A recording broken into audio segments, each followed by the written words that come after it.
dutangiye inkuru yacu n'umugabo urimo gufunga rase ari n'umukobwa we. Dore akana k'idisi kari kagiye ku ishuri. Ako kanya watwereka n'undi mudamu mwiza cyane ari mu muhanda, ubona ko disi agenda ari kwicatingira, ariko ari kugenda ariko ahura n'undi mugabo atangiye kumwaka igikapu yari afite.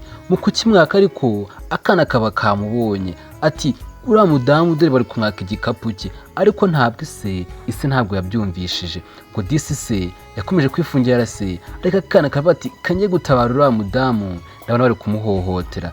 Dore disi akana disi gafite umutima mwiza, kaje kirukanka kavuga ati kangiye gutabara uriya mudamu. Dore di bitse kuri subscribe n'utarayikora sinabikoze ndagushimiye. Kanca n'izindi nkuru wagana channel yacu yindi yitwa Vazi Media, ndaza no kubaha link muri description.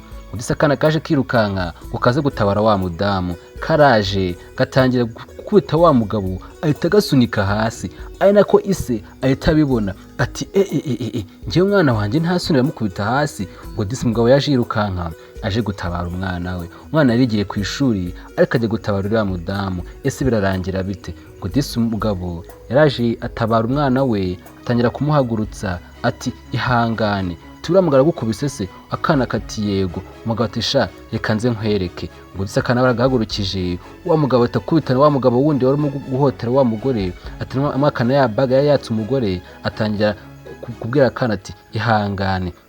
Ngo disi wa mugabo ya baga yasubije umugore we, ari nakubwira akana ati ihangane ndaza kumukubita kongera guhura. Ngo disi ubona ko nyine umugore atangiye gusezera babandi ati mwakoze cyane, ati sibyo nawe kana. Anako disi ubona gusekera akana kati bayi tuzasubira ubutaha. Ubona ko disi bagiye bishimye, akana gatabaye umudamu, ari nako nyine se nawe yaje aramufasha.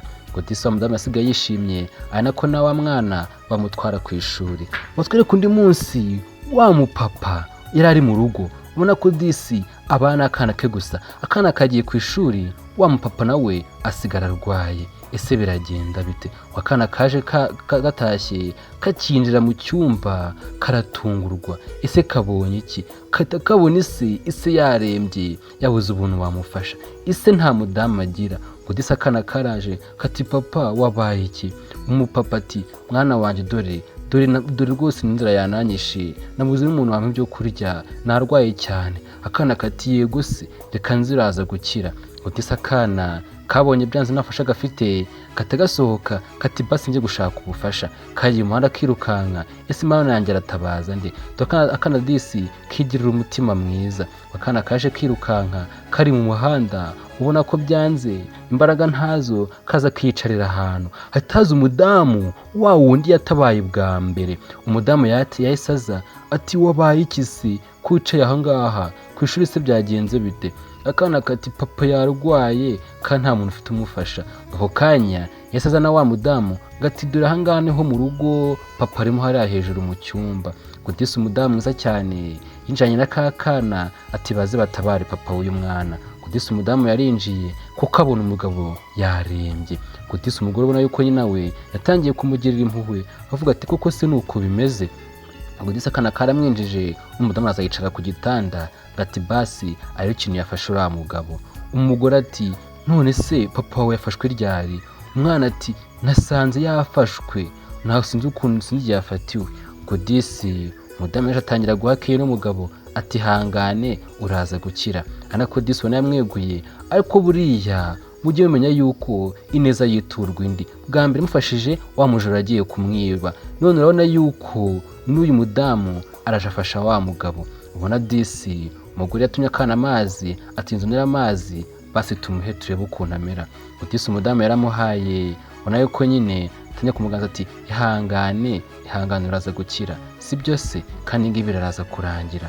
Ngo disi umudamu yakomeje aho ngaho, ubona amuganiza ati ndacyuka cya gihe bwa mbere umfasha, ntabwo nzi ko twakongera guhura. Ntumenye ukuntu abantu bahuye, fasha mugenzi wawe, ntumenye ukuntu ejo bizagenda.